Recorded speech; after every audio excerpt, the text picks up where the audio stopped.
Abu Jahl লক্ষ্য করে বলে, ইয়া কাফিররা, আমি আবু জাহল কাফের হতে পারি, আমি আবু জাহল কাফের হতে পারি, নবী মুহাম্মদের দুশমন হতে পারি।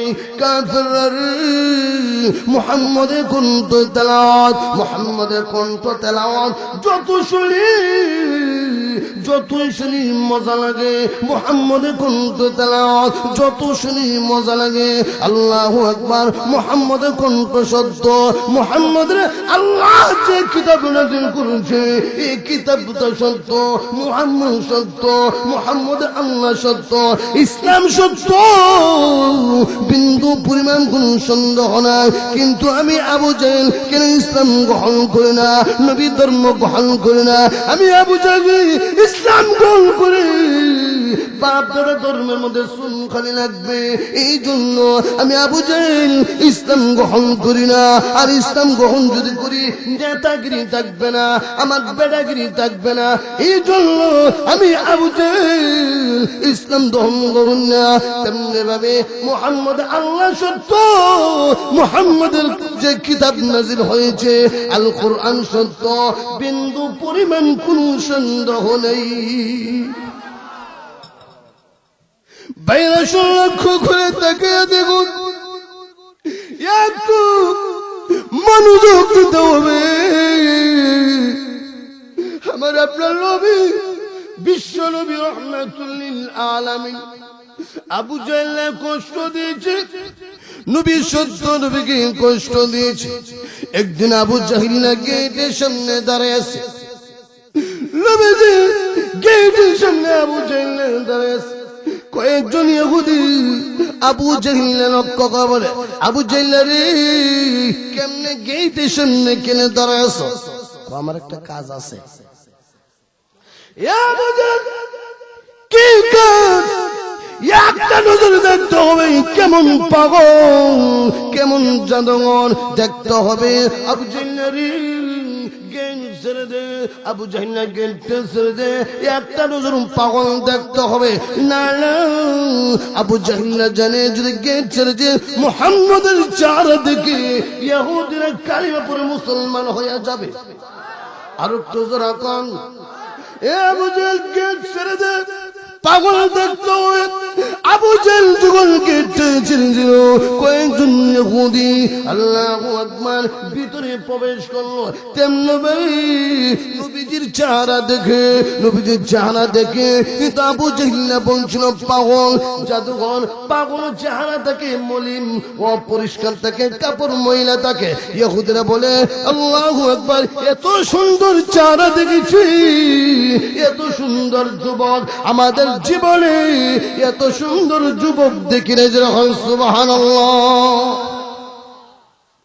এ বুঝে তুমি বলেছ পাগল, জাদুঘর বলেছ, এত সুন্দর চেহারা, পাগল হতে পারে না, উনি জাদুঘর হতে পারে না। আর কি জানে পরে, কি জানে পরে, এত সুন্দর পরে আমাদের জীবনে কখনো দেখি নেই। ইলাহি দেখা দে হমেं দিয়ারে মদিনা, ইলাহি बना दे हमें गुबारे मदीना जोरे बलगल उला बिगमा। माशाअल्लाह। حسنت جميع خصاله। মাশাআল্লাহ, অনেকে আসতেছে, একটু জিকির। লা ইলাহা ইল্লাল্লাহ। মাশাআল্লাহ, জবান খুলে একসাথে আওয়াজ, লা ইলাহা মাশাআল্লাহ, লা ইলাহা الرجل لا إله هجر لا إله اي كلمة جل حسين شهيد هالن كربلا. دكنا এই কালেমার জন্য হুসাইন শহীদ হলেন কারবালা জান চলে যাই মান চলে যাই জান চলে যাই মান চলে যাই শুধু জবানে ইল্লাল্লাহ লা ইলাহা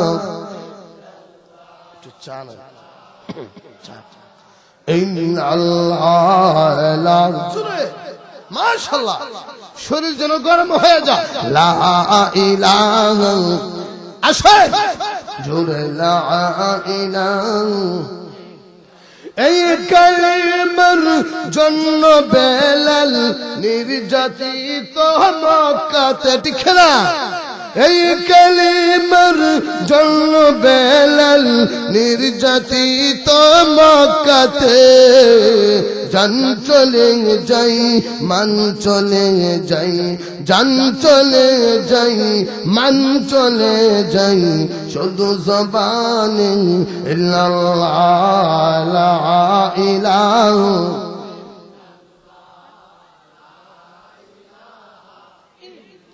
জোরে জোরে লা ইলাহা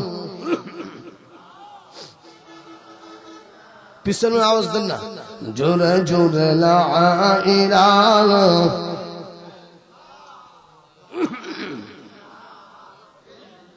মাশাআল্লাহ লা ইলাহা জান্নাতের হুরপুর হীরা কর চওয়াই নাম জপনা সম্বেদারি ওলিরা ওই সম্বেদারি ওলিরা ওই কর চওয়াই নাম সাধনা লা ইলাহা মাশাআল্লাহ কি সুন্দর লা ইলাহা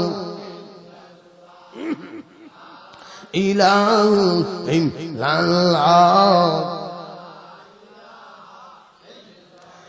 লা ইলাহা ইল্লাল্লাহ মুহাম্মাদুর রাসূলুল্লাহ সাল্লাল্লাহু আলাইহি ওয়াসাল্লাম সমাধান চাও যদি জীবনে মরণে ফিরে যাও খুঁজে নাও চোখ রাখো কোরআনে সমাধান চাও যদি জীবনে মরণে ফিরে যাও খুঁজে নাও চোখ রাখো কোরআনে ঠিক না দেখো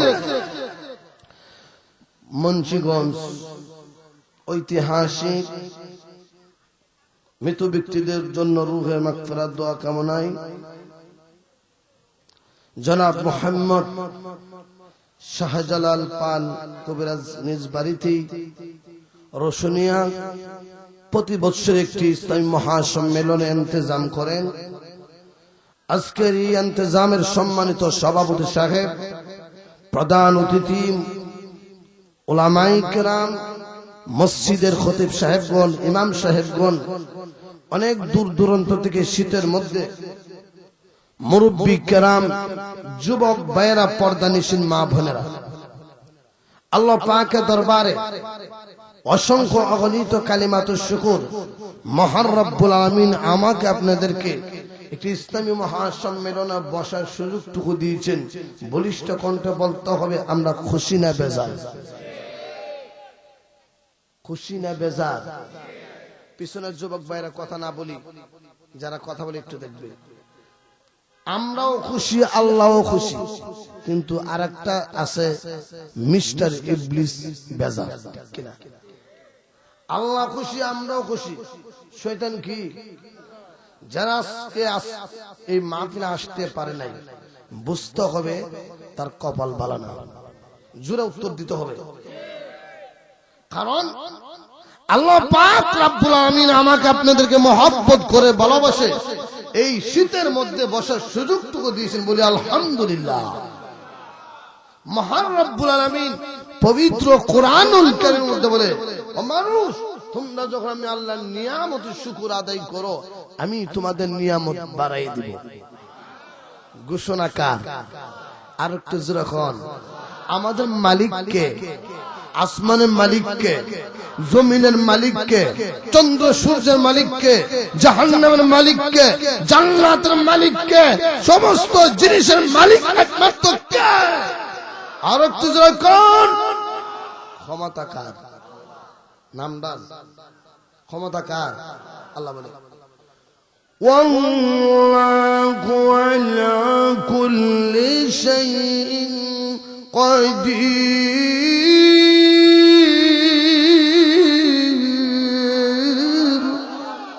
সকল ক্ষমতাবান একবার তো আল্লাহ। ডাক দিব কাকে? স্মরণ করব কাকে? আপনাদেরকে সুস্থ রাখছেন কে?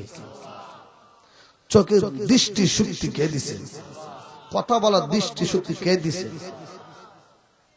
বহু মানুষ আছে আপনাদের মতো বোবা আসেনি, চোখে দেখে না আসেনি, রেল স্টেশনের মধ্যে গোসল নাই, মাসের মাস শুয়ে রয়েছে আসেনি।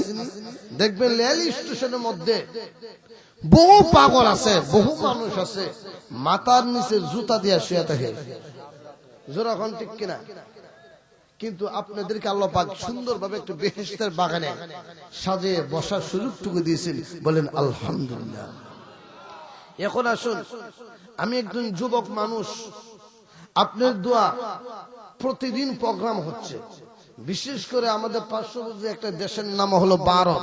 এই ভারত আমি কদম মানুষ আসাম সহ প্রোগ্রাম করছি বলে আলহামদুলিল্লাহ। এই জন্য আপনারা একটু আওয়াজ দিবেন, অল্প সময় হবে কিন্তু অল্প সময় সংক্ষিপ্ত ভাবে, কিন্তু কিছু আলোচনার সময় দরকার আছে কি নাই? আর কিছু রকম এমনও হতে পারে আগামী বছর আপনি পৃথিবীতে নাও থাকতে পারেন, গ্যারান্টি আছে? সময় তো দিবেন, ওই সারাদিন শাসতলা বাজারের সময় ঘন্টার ঘন্টার সময় দেন, একটা ঘন্টা কি বেহেশতের বাগানের সময় দিতে পারবেন না? মুনাজাত করে তাবারক নিয়ে কে কে যাবেন দেখি একটি আওয়াজ, ইসলামের শত্রুরা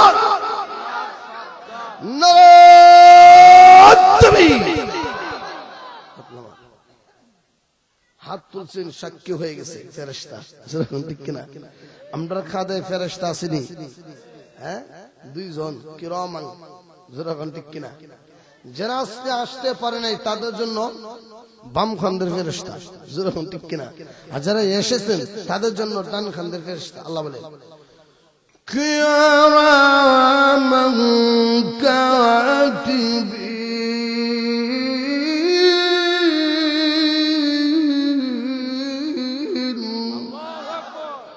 কিরামান কাতিবিন দুইজন ফেরেশতা আছে কি নাই?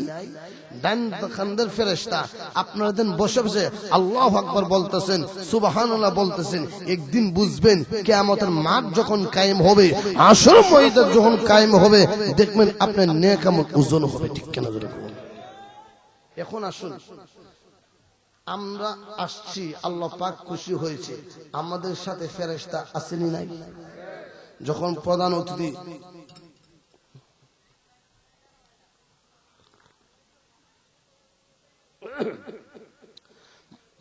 মুনাজাতের পরে ফেরেশতারা কার কাছে যাবে? আল্লাহ দেখছিনি কোথায় গেছি, কবে এই ফেরেশতারা কোথায় গেছিলে? গেছিলাম ঢাকা মুন্সিগঞ্জ। কি ডিউটি? ও তোমার বান্দারা কোরআনে আলোচনা করতেছিল, যেরকম সুবহানাল্লাহ। আর কি যেরকম প্রভু পৃথিবীর মধ্যে একটা জায়গা হলো ওই মুন্সিগঞ্জে ঐতিহাসিক ইসলামী মহাসম্মেলনে গভীর রজনীতে এসেছি। আল্লাহ রাব্বুল আমিন ফেরেশতাদেরকে জিজ্ঞাসা করবে, ফেরেশতারা রে, গভীর রজনীতে এসেছো, ও ফেরেশতারা কেন গিয়েছিলে? কেন গিয়েছিলে? যখন আল্লাহু আকবার, আর একটু যখন আল্লাহু আকবার। প্রভু মুন্সিগঞ্জে ঐতিহাসিক ইসলামী মহাসম্মেলনে গিয়েছিল, তোমার বান্দারা আল্লাহ তোমার কালামুল্লাহর আলোচনা করতেছিল। আল্লাহর নবী, বিশ্ব নবী রাহমাতুল লিল আলামিনের হাদিস আলোচনা শুনতেছিল। আমরা ফেরেশতারা বসে বসে শুনেছি, যখন সুবহানাল্লাহ। তখন আল্লাহ কো ফেরেশতারা রে আমার বান্দাকে আমাকে দেখছে কো না সুবহানাল্লাহ জোরে বলুন। আপনারা বলেন তো একটু আওয়াজ দিবেন, আমরা কি আল্লাহকে দেখেছি, নবীকে দেখেছি, জাহান্নাম দেখেছি? আল্লাহ রাব্বুল আলামিন ফেরেশতাদেরকে জিজ্ঞাসা করা হবে, ফেরেশতারা আমার বান্দা কি আমি আল্লাহকে দেখেছে না দেখে নাই? জাহান্নাম কি দেখেছে? জাহান্নাম দেখে নাই। জান্নাত কি দেখেছে? জান্নাত দেখে নাই। ফেরেশতারা তোদেরকে আমার বান্দা দেখেছে না দেখে নাই? নবী রাসূলদেরকে দেখেছে না দেখে নাই? ফেরেশতারা তারপরও আমার বান্দারা আমি আল্লাহকে না দেখে জাহান্নাম দেখে নাই, জান্নাত দেখে নাই, আমি আল্লাহকে দেখে নাই, তারপরও আমি আল্লাহকে বিশ্বাস করে ইসলামী মহাসম্মেলনে বসেছে। ফেরেশতারা সাক্ষী থাক, সাক্ষী থাক আমার বান্দাদের জিন্দেগি সমস্ত গুনাহ মাফ করে দিল। বসনা লাভ না লস, আর একটু জোরে। তখন ফেরেশতা বলছে আল্লাহ আদমকে সৃষ্টি করো না। আল্লাহ কয় আমি যা জানি তোমরা তা জানো না। সুবহানাল্লাহ। আল্লাহ বলে قال إني أعلم ما لا تعلمون।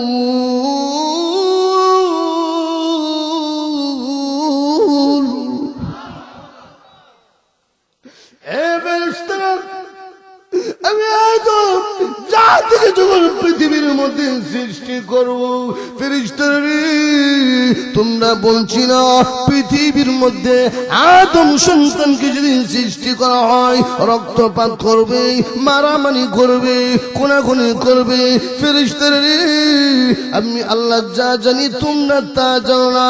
ফেরেশতারা দেখ দেখ এত সুন্দর শীতের মধ্যে, কোন কোন শীতের মধ্যে নিচের মধ্যে কোনো কম্বল নাই, লেপের কোনো ব্যবস্থা নাই। ফেরেশতারা আমার বান্দা আমি আল্লাহকে দেখে নাই, সাক্ষী দাগ, সাক্ষী দাগ আমার বান্দাদের জিন্দেগির সমস্ত গুনাহ মাফ করে দিল। লাভ না লস? আরো যেরকম ভাইয়েরা যে দেশে ওয়াজ করতাম যাই সুতরা কি কো হুজুর টান দিবেন আমরা কাইতে হয়ে তো যেরকম ঠিক কিনা কো হুজুর ইমন টান দিবে কাইতে হয়ে তো বুঝিবা না বুঝি। আমি ওই এক জায়গা নরসিংদী এক জায়গার মধ্যে একটা কথা বানিয়ে টেস্ট পরীক্ষা করার জন্য টান দিছিলাম। এক বেটা কো সুবহানাল্লাহ কি কো ঘুমাই গেছে, যখন ঘুমাই গেছে আমি এখান থেকে যাইতে আমি সারা রাত কক্সবাজার থেকে এসেছি, 2 দিন ছিলাম, অনেক দূরত্ব, লম্বা সফর। আমি এখান থেকে ব্রাহ্মণবাড়িয়া যাইতে অনেক সময় লাগবে কিনা, 5-6 ঘন্টা লাগবে কিনা কমপক্ষে। আপনাদের ওয়াজের পরে কয় ঘন্টা সময় লাগবে বাসায় যেতে? 5 মিনিট 10 মিনিট ঠিক কিনা? 20 মিনিট সময় লাগবে বাসার যেতে, যেরকম ঠিক কিনা? কিন্তু আমার সময় লাগবে অনেক। তাহলে আমাকে তো চলে যাবেন না, মোনাজাত করে যাবেন। কে কে দেখি মাশাআল্লাহ, আল্লাহ তুমি সবাইকে কবুল করো বলে আমিন। এখন আসুন, যে দেশে ওয়াজ করতাম যায় হুজুর টান দিবে আমরা কাইতে পড়ে তা হোক। আমি এক জায়গায় একটা কথা বানিয়ে টান দিছিলাম, বেটা কো কি সুবহানাল্লাহ কি টান? বৈরব গেলাম, আশুগঞ্জ গেলাম, নরসিংদী মতো জাগো পাইলাম না। আচ্ছা আপনারা বলেন তো, ভৈরব গেলাম, আশুগঞ্জ গেলাম, নরসিংদী মতো জায়গা পাইলাম না, এখানে কি সুবহানাল্লাহ? আর একটু জোরে হোক। আপনারা বুঝে বুঝে সুবহানাল্লাহ বলতে পারবেন তো ইনশাআল্লাহ? সামনে আরো সুন্দর আলোচনা আছে, আপনারা আমাকে সুযোগ দিবেন, বলেন আমিন। আরো যখন আমিন। এখন আসুন, আমি আপনাদের সামনে সূরা আলে ইমরানের সংক্ষিপ্তভাবে 30 থেকে 31 নম্বর আয়াতটি কারিমা তেলাওয়াত করছি। এই আয়াতকে সামনে রেখে কিছু বর্ণনা করব। আমার আপনার নবী, বিশ্ব নবী রাহমাতুল লিল আলামিন নবীজির উপরে কোরআন নাজিল করছিনি কে? কে? আল্লাহ রাব্বুল আলামিন আমার আপনার নবীর উপরে কোরআন নাজিল করছে কত বছরে? 23 বৎসরে কত বৎসর? কত বৎসর? 23 বৎসরে পবিত্র কোরআনুল কারীম নাজিল করছে। কিন্তু আসমানি কিতাব 104 খানা। কয়খানা? 104 খানা কিতাবের মধ্যে 4টি কিতাব শ্রেষ্ঠ কিতাব। 4টা কিতাবের শ্রেষ্ঠ মধ্যে তাওরাত, জাবুর, ইনজিল, কোরআন শ্রেষ্ঠ কিতাব। আমাদের নবীর উপরে যে কিতাব নাজিল করছে এই কিতাবটা শ্রেষ্ঠ। যেরকম সুবহানাল্লাহ। এই কিতাবের সাথে তুলনা হতে এমন একটি কিতাব যার মধ্যে কোনো কি নাই, সন্দেহ নাই। আল্লাহ যেরকম ঘোষণা কে দিছে? আমরা লিখতে গিয়ে অনেক সময় ভুল হনি। মানুষ যারা লেখে, বই টই লেখে, ভুল হয় কিনা? আল্লাহকে আমি যে কোরআন নাজিল করছি এই কিতাবের মধ্যে কোনো ভুল নাই। যেরকম সুবহানাল্লাহ। আয়াত আসেনি, আল্লাহ ডাইরেক্ট কোরআনের মধ্যে বলছে যে আমার কিতাবের মধ্যে ভুল নাই। আল্লাহু আকবার। যেরকম ذلك الكتاب لا ريب فيه।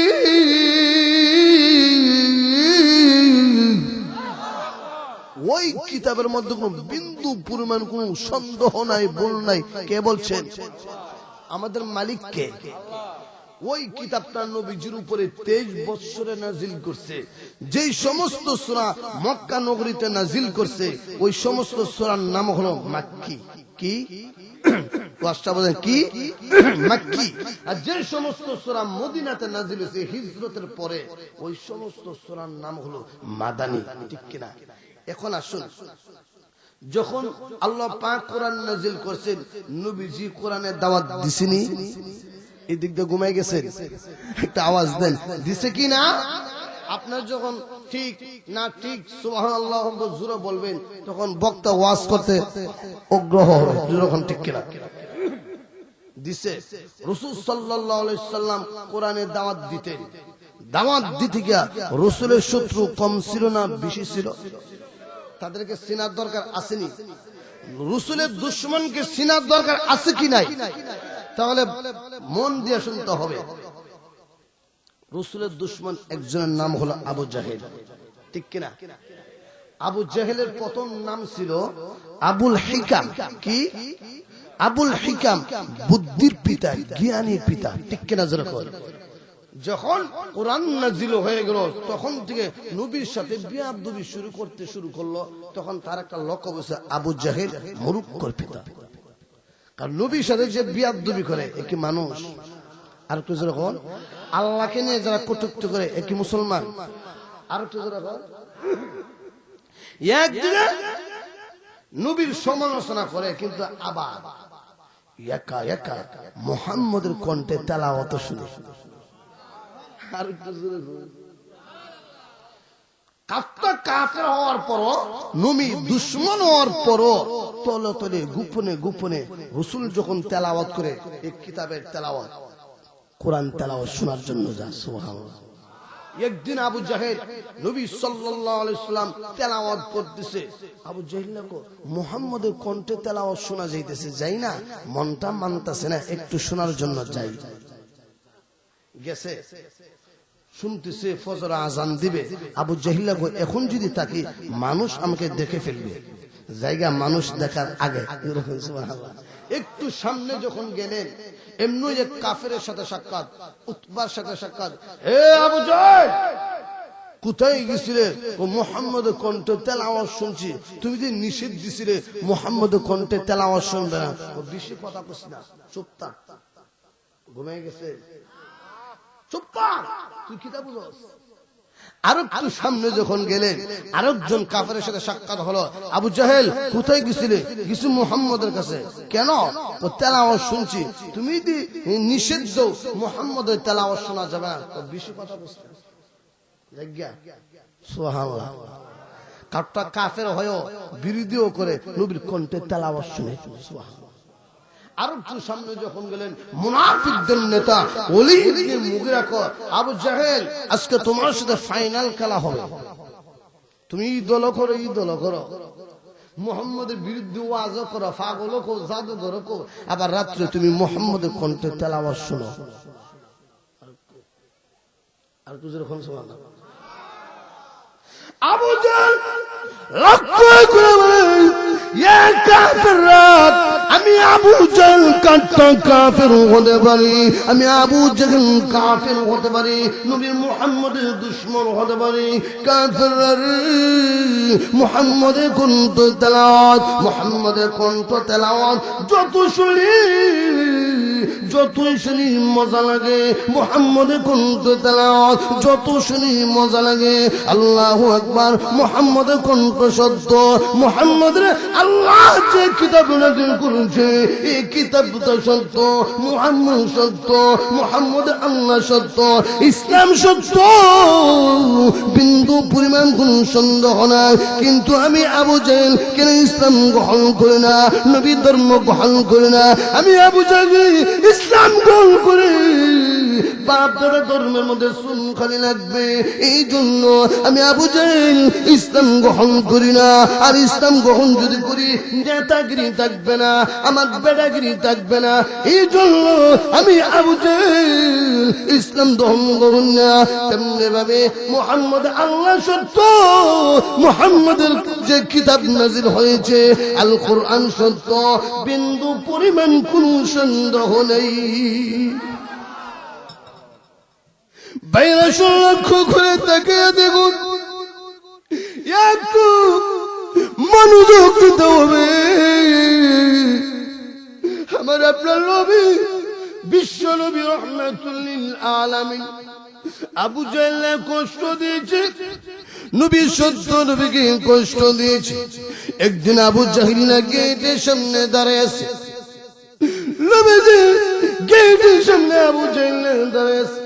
কয়েকজন ইহুদি আবু জাহল লক্ষ্য করে বলে, আবু জাহল রে কেমনে গেটের সামনে কেনে দাঁড়ায় আছো? আমার একটা কাজ আছে। কাজটা কি? কই এই ঘরের ভিতরে একজন পাগল আছে, জাদুঘর আছে। নাউজুবিল্লাহ। ইহুদিরা কেমন পাগল, কেমন জাদুঘর, একটা নজর না দেখে যাব না। সুবহানাল্লাহ। আমাদের দেশের মধ্যে দেখবেন কোন মসজিদে ইমাম সাহেব আসেনি, কোন বাড়িতে কোন ব্যক্তিকে জিনে ধরেনি, ধরলে মসজিদে ইমাম সাহেব হুজুর যা, সাথে আবার কেশিয়ার হুজুর আমারে নিয়ে যা, জিন কেমনে সারেন একবার দেখে লই। যখন ঠিক কিনা, যে জিনিসটার প্রতি নিষেধ দেয় তারপর আরো আকর্ষণ বাড়ে। আবু জাহল একজন পাগল আছে, জাদুঘর আছে।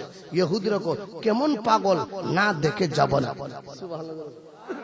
আবু জাহল জানে যদি দিক্কেলা, উনি তো পাগল না, আমি আর না কইতেছি আবু জাহল, কিন্তু যদি চেহারা দিক্কেলা সঙ্গে সঙ্গে কালিমা পড়ে মুসলমান হবে। আর বুঝুন কি কাজ, একটা নজর দেখতে হবে কেমন পাগল, কেমন জাদুঘর দেখতে হবে। আবু জাহল জ্ঞান ছেড়ে দে, আবু জাহল জ্ঞান ছেড়ে দে, একটা নজর পাগল দেখতে হবে। না না, আবু জাহল জানে যদি জ্ঞান ছেড়ে দে মুহাম্মদের চেহারা দেখে ইহুদিরা কালিমা পড়ে মুসলমান হয়ে যাবে। আর একটু জোরে কোন, এ আবু জাহল জ্ঞান ছেড়ে দে, পাগল দেখতে হবে। আবু জাহল যখন গেটে ছিল, কয়েকজন ইহুদি আল্লাহু আকবার ভিতরে প্রবেশ করলো। তেমনি নবীজির চেহারা দেখে, নবীজির চেহারা দেখে কিন্তু আবু জাহল বলছিল পাগল, জাদুঘর। পাগল চেহারা থাকে মলিন, অপরিষ্কার থাকে, কাপড় ময়লা থাকে। ইহুদিরা বলে আল্লাহু আকবার, এত সুন্দর চেহারা দেখেছি, এত সুন্দর যুবক আমাদের জীবনে এত সুন্দর যুবক দেখি রে। যখন সুবহানাল্লাহ। তুমি বলেছো পাগল, জাদুঘর বলেছো, এত সুন্দর চেহারা, পাগল হতে পারে না, উনি জাদুঘর হতে পারে না। আর কি জানে পরে, কি জানে পরে, এত সুন্দর পরে আমাদের জীবনে কখনো দেখি নেই। নবীকে আল্লাহ পাক কণ্ঠকে দিছেন, নবীর কণ্ঠের সাথে কোন পৃথিবীর কেউ কণ্ঠ মিল হবে? শ্রেষ্ঠ কণ্ঠ কে দিছেন? আর একটু জোরে বলো। নবীর চেহারা সুন্দর কে দিছেন? নবীজির এই শুনেন, নবীজির আখলাক মহান চরিত্র কে দিছেন? আল্লাহ বলে لقد خلقنا الإنسان في أحسن تقويم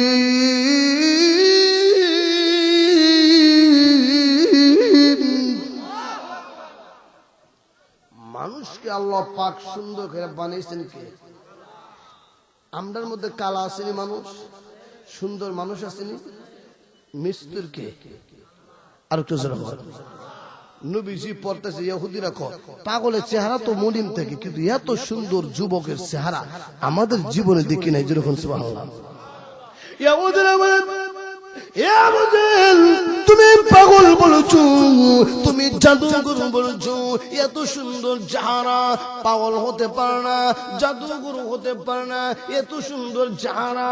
আল্লাহু আকবার। ইহুদির লক্ষ্য করে বলে চন্দ্রের দিকে দেখা, নবীর চেহারা দিকে দেখা।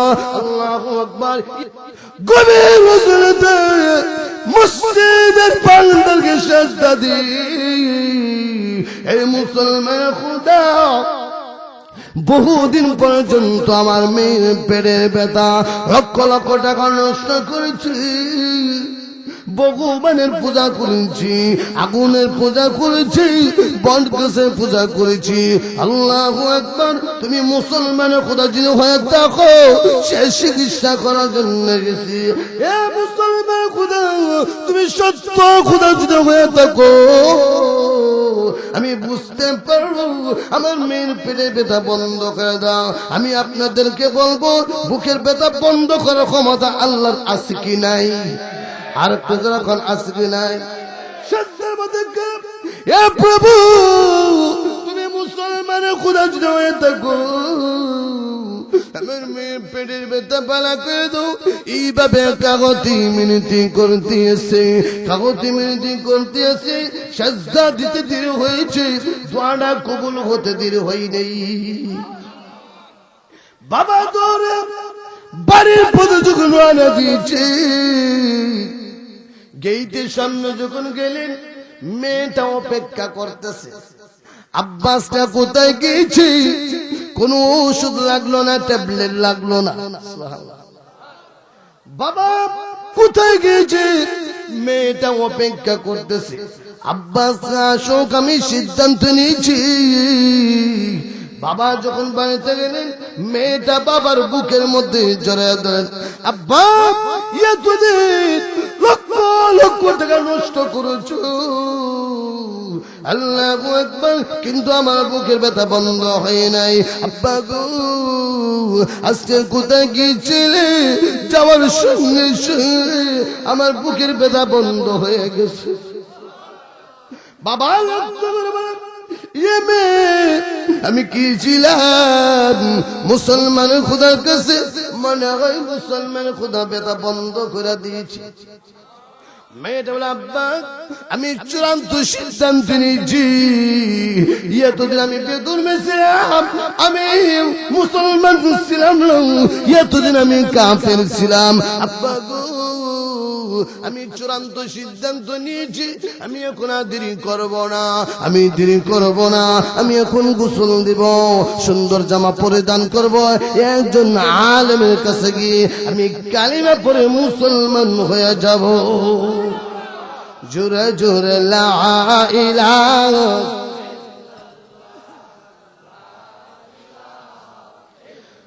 জোরে জোরে লা ইলাহা,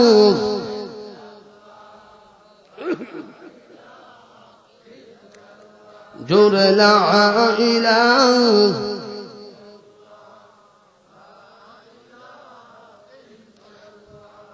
লা ইলাহা ইল্লাল্লাহ, লা ইলাহা ইল্লাল্লাহ মুহাম্মাদুর রাসূলুল্লাহ সাল্লাল্লাহু আলাইহি ওয়াসাল্লাম। আমাদের মালিককে, আমাদের মালিককে সাহায্য চাইব কার কাছে? ইবাদত করব কার? ইবাদত কার? দেখাই ইবাদত, গোপনও আছে, দেখাইও আছে। যখন ঠিক কিনা? প্রকাশ্য ইবাদত করতে পারেন, গোপনও ইবাদত করতে পারবেন, একমাত্র কার? আল্লাহ সূরাতুল ফাতিহার মধ্যে বলছে, সবচেয়ে প্রসিদ্ধ সূরা, পরিচিত সূরা সূরাতুল ফাতিহার মধ্যে বলছে একমাত্র আমি আল্লাহর ইবাদত করো। সুবহানাল্লাহ। আর সাহায্য সরকার কাছে ঘোষণাকার, দেখবেন এই আয়াতটা সবাই পারবেন। ইয়াকা না'বুদু ওয়া ইয়াকা নাস্তাঈন।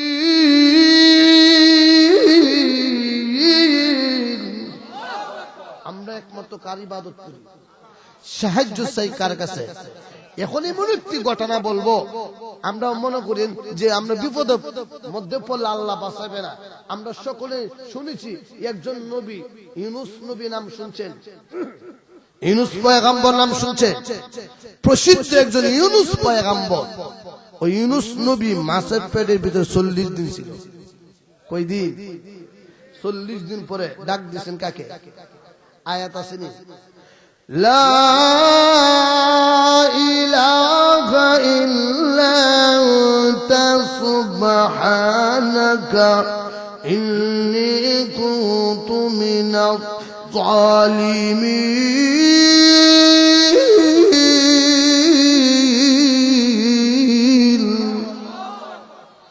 একজন নবী হয়া, আল্লাহর বিশুদ্ধ একজন নবী হওয়ার পরও বিপদের মধ্যে পড়ে ডাক দিয়েছেন কাকে? আর একটু জোরে হওয়া। ইবাদত করতে হবে আল্লাহ, আর ইবাদতটা হবে নবীর অনুসরণের মাধ্যমে, তরিকার মাধ্যমে। যখন ঠিক কিনা সাহাবীদের মতো ইবাদত করতে হবে। আমরা সকলে একজন সাহাবী নাম জানি, প্রসিদ্ধ একজন সাহাবী হযরত বেলাল হাবশী রাদিয়াল্লাহু তাআলা নাম শুনছেননি? উনি কালো সাহাবী ছিল, নবীর মহব্বতের সাহাবী ছিল, নবীজির মসজিদের মুয়াজ্জিন ছিলেন। সুবহানাল্লাহ। যে মসজিদ নবীর মুয়াজ্জিন যিনি, ওনার দাম কম না বেশি? হ্যাঁ, আজকে তো আমরা গ্রামে মসজিদে মুয়াজ্জিনের মূল্যায়ন করি না, যেরকম ঠিক কিনা ইমামকে মূল্যায়ন করি না। ওই ইমাম মুয়াজ্জিন, যেরকম ঠিক কিনা। কিন্তু মুয়াজ্জিনের দাম কত? হাশরের ময়দানে সকলের উপরে মাথা থাকবে। সুবহানাল্লাহ। বেলাল হাবশী কালো সাহাবী ছিল, কিন্তু ঈমানদার ছিলেন পরিষ্কার। সুবহানাল্লাহ। কাফেররা কয় বেলাল রে, এখনো সময় আছে, মুহাম্মদ ধর্ম ছাইরা দাও। কোন ছাড়তাম না, ইসলাম গ্রহণ করছি, জীবন দেব, কিন্তু ইসলাম ছাড়ব না। আর কিছু রাখো। নবীর সাহাবী হযরত বেলাল রাদিয়াল্লাহু তাআলা কেন ইসলাম গ্রহণ করলেন? কেন কালিমা পড়লেন? নবীজি ধর্ম গ্রহণ করলেন। কাফেররা ডাক দিয়ে বলে, বেলাল রে, এখনো সময় আছে, মুহাম্মাদের ধর্ম ছেড়ে দে। এখনো সময় আছে, মুহাম্মাদের ধর্ম ছেড়ে দে, নাহলে তোমাকে আঘাত দেওয়া হবে, নির্যাতন করা হবে, লাঞ্ছিত করা হবে, অপমানিত করা হবে। হে বেলাল, ইসলাম গ্রহণ করেছো, মুহাম্মাদের ধর্ম ছেড়ে দাও, না হলে তোমাকে মক্কার গলিতে গলিতে গলার মধ্যে গামছা লাগাইয়া টানা ইসরা করব, নির্যাতন করব। বেলাল রে, ইসলাম ছেড়ে দে। বেলাল হাবশী রাদিয়াল্লাহু তাআলা কালো সাহাবী, দেখতে তেমন সুন্দর না, ঈমান সুন্দর ছিল। বেলাল হাবশী কাফেরদেরকে লক্ষ্য করে বলে, এ কাফেররা, আমি বেলাল কালো হতে পারি, আমি গরীব সাহাবী হতে পারি। কাফেররা নবী মুহাম্মদের জন্ম গ্রহণ করে ইসলাম গ্রহণ করেছি, যত আঘাত দাও, যত নির্যাতন করো, আল্লাহু আকবার, একটা মুহূর্তে যে ইসলাম গ্রহণ করেছি, ইসলাম ছাড়তে পারি না। কেমন কষ্ট দিয়েছে। আজকে কি আমাদেরকে কোনো মানুষ কষ্ট দেয় যে নামাজ পড়া যাবে না? ওই মরুভূমিতে প্রসিদ্ধ সাহাবী জলিলুল কদর সাহাবী হযরত বেলাল হাবশীকে মরুভূমিতে নিয়া বালুর উপরে শুয়াইয়া কাফেররা কত কষ্ট দিয়েছে, বুকের মধ্যে পাথর দিয়ে চাপ দিয়েছে। হে বেলাল, এখন তুমি চাপ দেব, এ পৃথিবীতে বিদায় হয়ে যাবে।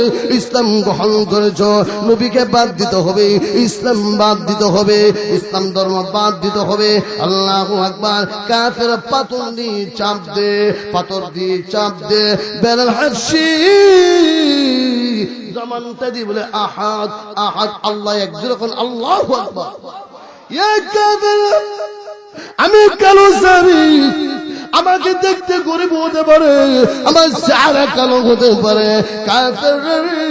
আমাকে যত আঘাত নির্যাতন করো, আমি জীবন দিতে পারি, আমি শহীদ হতে পারি, খোদার কসম করা বলি সুন্দর ইসলাম গ্রহণ করেছি, ইসলাম ছাড়ব না। আপনারা বলুন তো, ইসলাম কি সহজে এসে গেছে?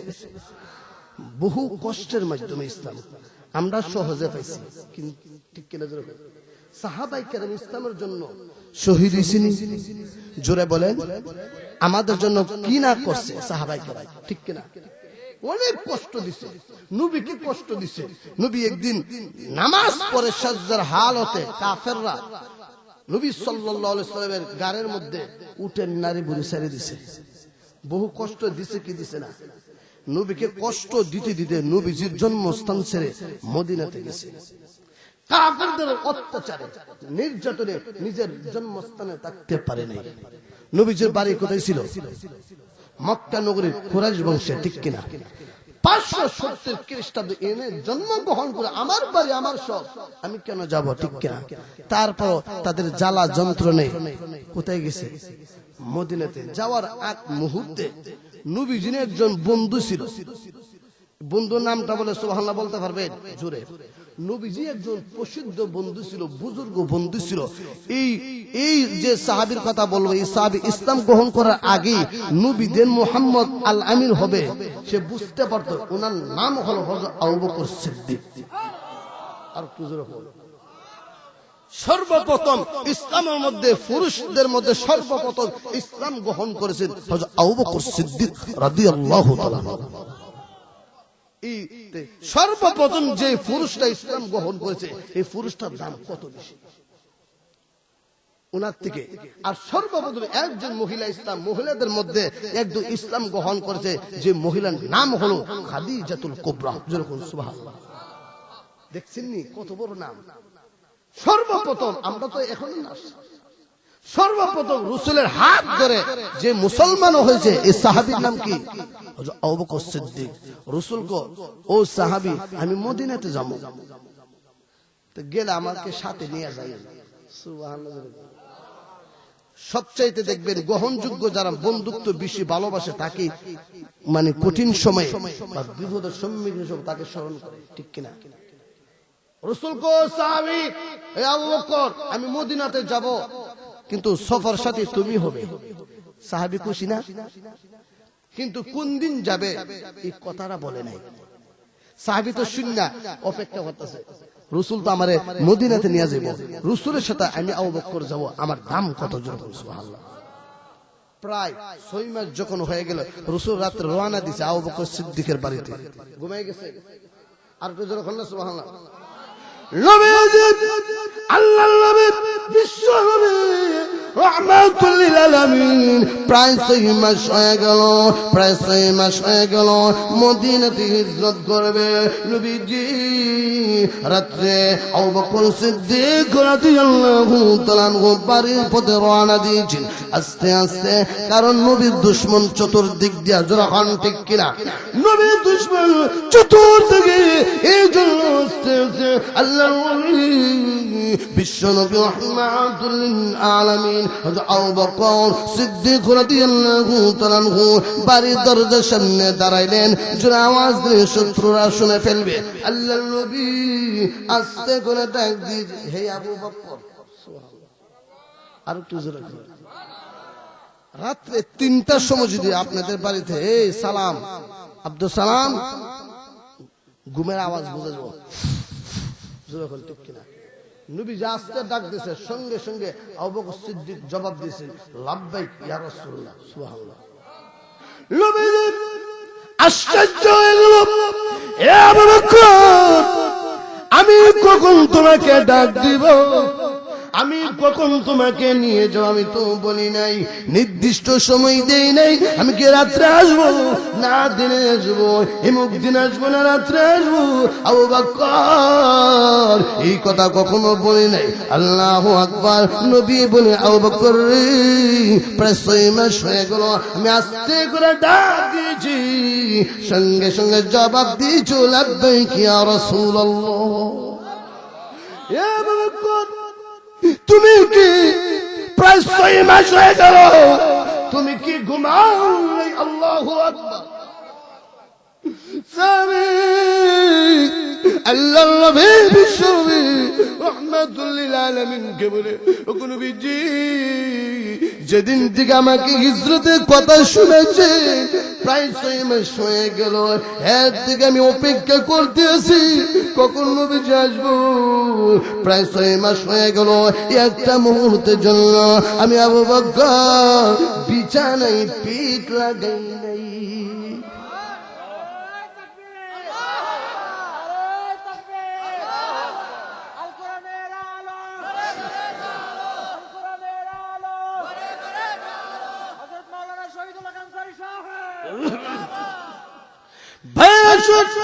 লক্ষ্য করে তাকিয়ে দেখুন, এই জন্য আবু বকর সিদ্দিক রাদিয়াল্লাহু তাআলা এই জন্য বলে, নবীজি আপনি যদি আমাকে ডাক দেন, ডাকে সাড়া দিতে না দিতে পারি, বেয়াদবি হয়ে যাবে, অন্যায় হয়ে যাবে।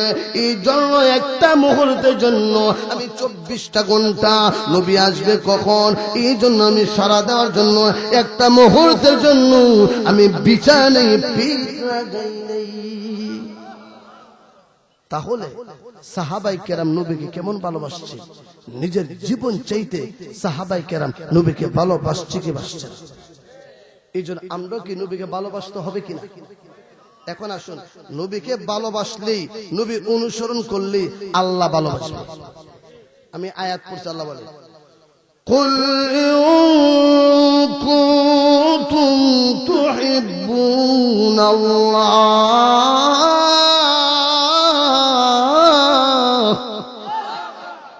যদি আল্লাহকে ভালোবাসতে চাও, আল্লাহকে পেতে চাও, তাহলে কি করতে হবে? আল্লাহ বলে, ফাত্তাবিউনি,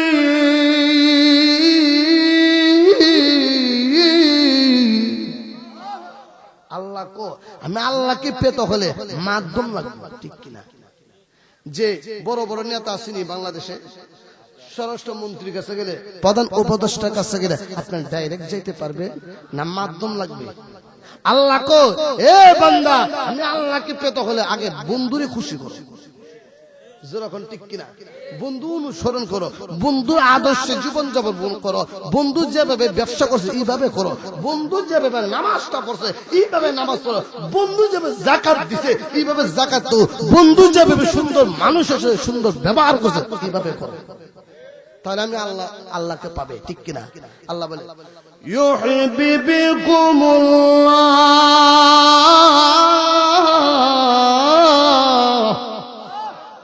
আল্লাহ কো, আমার বন্ধু অনুসরণ করলে, ইত্তেবা করলে, আদর্শ মতো জীবন যাপন করলে আমি আল্লাহ এই ব্যক্তিকে ভালোবাসবো। মালিক যদি ভালোবাসে, আল্লাহ যদি ভালোবাসে, টেনশন আছে, পেরেশানি আছে? কোন মালিকের অধীনে যদি কোন ব্যক্তি কাজ করে, মিস্ত্রি, রাজমিস্ত্রির কাজ করে, কাজটা যদি বেতন হলো 500 টাকা, আর কাজটা যদি সুন্দর হয় আরো 200 দিয়া দেয়, কাজটা সুন্দর হয়েছে, আর কিছু রকম। আল্লাহ কো, আমি যাকে খুশি করব আমি তাকে কিছু বোনাস দিব। সুবহানাল্লাহ। আয়াতে বলছে আল্লাহ, ইউহিব্বুকুমুল্লাহু ওয়া ইয়াগফির লাকুম যুনুবাকুম, আল্লাহ কো, আমি যাকে ভালোবাসবো, আমি যাকে ভালোবাসবো তাকে গুনাহ মাফ করে দিব। ওয়াল্লাহু গফুরুর রহিম,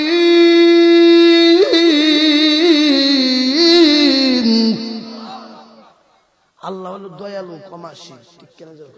এখন আসুন, মানুষের চাইতে আল্লাহর মায়া দয়া কম না বেশি? আর একটু জোরে কর। আর 10টা মিনিট সময় দিলে কষ্ট হইব। 10টা মিনিট ওদি মাসলা আসতেছে, 10টা মিনিট আল্লাহর মায়া দয়া কম না বেশি? মানুষের চাইতে কম না বেশি? আল্লাহ পাক ইচ্ছা করলে দেখবেন, আল্লাহ পাক ইচ্ছা করলে আমরা যে সমস্ত গুনাহ করি ইচ্ছা করলে জাকাত শেষ করতে পারিনি। প্রায় 1 মাস হয়ে গেল আল্লাহ তাআলা পক্ষ থেকে একটা মিস কল দিছেন। এই মিস কলের নাম হলো ভূমিকম্প। ভূমিকম্প একটা মিস কল দিছেননি? একটু আগে মিস কল দিছেন, ভূমিকম্প দিছিল, সারা পৃথিবী আতঙ্ক হয়ে গেছে। ঠিক না? আমি আসলাম নরসিংদী, কেমন একজন ভালোবাসলে এক মানুষরে, গত বছর একজন আমাকে দাওয়াত দিয়েছেন মাহফিলে, কাপাসিয়া, ওর বাড়িতে 2 জন সন্তানের আকিকা করবে। হুজুর আপনি এই দোয়াটা করবেন জুম্মার নামাজ আগে, বড় গরু জবা করছে। যেতে গিয়া বাড়িটার সামনে এই আমার প্রাইভেট কার কয়েকটা ঝুঁকি দিছে, বাস্তব কথা। তখন ড্রাইভার সাহেব বলতেছে, হুজুর মনে হয় রাস্তার নিচ দিয়ে পানি দিতেছে। আমি কি কও? 2-3 মিনিট পর ওই ফেসবুক ইউটিউবের মধ্যে আতঙ্ক, ওই আবার বিল্ডিং পড়ে গেছে, ব্রিজ পড়ে গেছে। যখন ঠিক কিনা? ক্ষমতা কার? আর একটু যখন এখন আল্লাহর ইবাদত করতে হলে নবীর অনুসরণ করতে হবে, সাহাবীদের মতো মহব্বত থাকতে হবে। আজকে আমরা দেখি, আমরা সকাল থেকে রাত পর্যন্ত অনেক আইটেমের খাবার খাই, কি খাই না? সকালে, দুপুরে, রাত্রে, ভাত খাবারের পর আরো কত জিনিস পানটা আছে কিনা? কিন্তু আমরা বেশি খাই, আমরা ইবাদত করি কম। যখন ঠিক কিনা? সাহাবাই কেরাম খাইছিল কম, ইবাদত করছে বেশি। এখন আসলে একটা কষ্টের কথা, একজন সাহাবী 3 দিন পর্যন্ত সাহাবীর ঘরে কি নাই? বাজার নাই, খাবার নাই, চুলা বন্ধ। কই দিন? আর একটু জোরে কও। একটা ব্যক্তি যদি 3 দিন না খায় তার অবস্থা কেমন হবে? সাহাবীর ঘরে 3 দিন পর্যন্ত খাবার নাই, চুলা বন্ধ, বাজার নাই। সাহাবী বুকের মধ্যে পাথর বেঁধে 3 দিন হয়ে গেছে, ব্যথা শুরু হয়ে গেছে। এবং দুঃখের কথা কার কাছে বলবো? ঘর থেকে বের হয়ে গেছে, নবীর কাছে যাবে। যখন সুবহানাল্লাহ, আল্লাহ বিশ্ব রহমাতুল লিল আলামিন সাহাবী ওয়াস সাওবান রাদিয়াল্লাহু তাআলা লক্ষ্য করা বলে, এই সাহাবীর ঘরে 3 দিন পর্যন্ত খাবার নাই, 3 দিন পর্যন্ত সোনা বন্ধ, বাজার সাজার নাই। সাহাবী 3 দিন খাবার নাই, খিদা যন্ত্রণা, আল্লাহু আকবার, সহ্য করতে পারে না। ওই সাহাবীর পেটের মধ্যে যখন পাথর বেঁধেছে, 3 দিন পর্যন্ত খিদা যন্ত্রণায় সিদ্ধান্ত নিয়েছে, আল্লাহু আকবার। সাহাবী বলে, আমি এখানে থাকলে সহ্য করতে পারবো না, এই ব্যথা কথা নবীর কাছে গিয়ে বলবো। সাহাবী ঘর থেকে বের হয়ে আল্লাহর নবী বিশ্ব নবী রহমাতুল লিল আলামিনের সামনে হাজির হয়েছে, চোখের পানি ছেড়ে ছেড়ে কান্দে। নবীজি সাহাবীকে লক্ষ্য করে বলে, এই সাহাবী কে আঘাত দিয়েছে? কে কেন কান্দ? কে আঘাত দিয়েছে? কে নির্যাতন দিয়েছে? সাহাবী কেন তুমি কান্দতে আছো? সাহাবী কোনো জবাব দেয় না। আবার লক্ষ্য করে বলে, এ সাহাবী কিসের জন্য তুমি কান্দো? কে আঘাত দিয়েছে?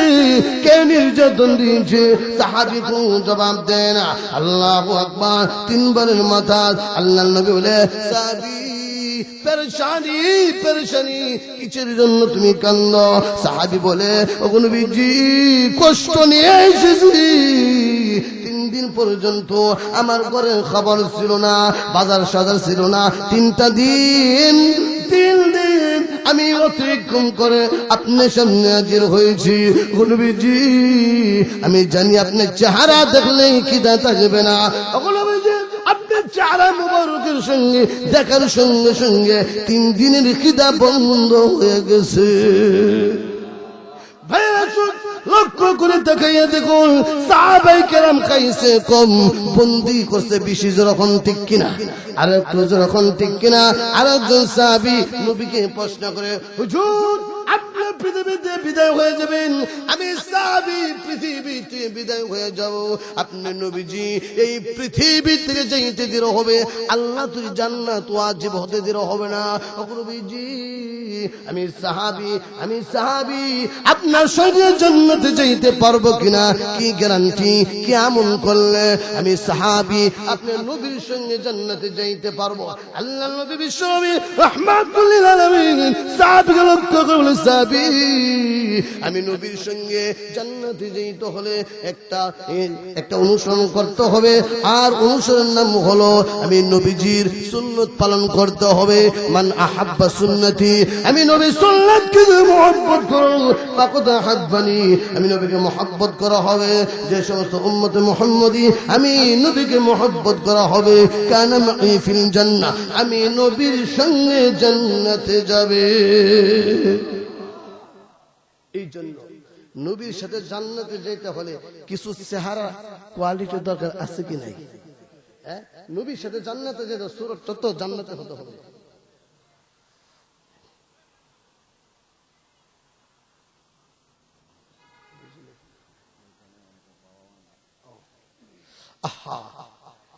এই জন্য আমার ভাইরা, নবীর সাথে জান্নাতে যেতে হলে সুরতটা তো জান্নাতে হতে হবে, ঠিক কিনা? যুবক ভাইরা, জান্নাতে যাইতে হলে আজকের থেকে নবীর সুন্নাত পালন করবে তো? কে কে দেখি এটা হাত তুলেন তো, বলেন আল্লাহ আল্লাহ আমাদেরকে জীবনের সমস্ত গুনাহ মাফ করে দাও। আল্লাহ আমাদেরকে নবীর আদর্শ, নবীর তরিকা অনুযায়ী জীবন করো তৌফিক দাও, বলে আমিন।